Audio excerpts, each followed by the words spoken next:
So, this is day 107.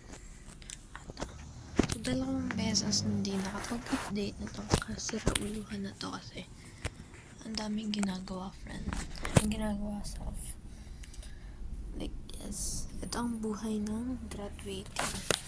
Ganito pala yun. Ganito sa grade 12, no? Daming ginagawa, puro katamaran lang naman. So, ayun. Exam dapat namin bukas. Kaso, nagsuspend. Buisit na yan. Sayang yung review. At gusto ko na rin mag-exam para matapos na to. Tapos wala na rin masyadong alalahanin. Kasi, 5 yung exam namin. Bukas 2 dapat.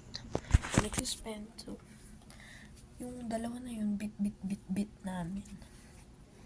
Nakakabwisit talaga. Instead na 3 na lang yung alalahanin. Diba? Nadagdagan pa. Inis talaga. So, ayun. Edi wala, no choice tayo. Wala namang ulan. Habagat lang daw. Maliksok nila.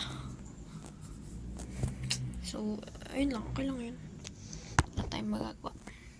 Pero sana walang online class. So, matulog ng mahaba. Yes. Tapos ayun, nakapag-perform na rin kahapon sa PE.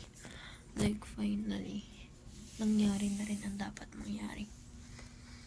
So, yun. Tinamad lang talaga ako mag-video. So, zoom out.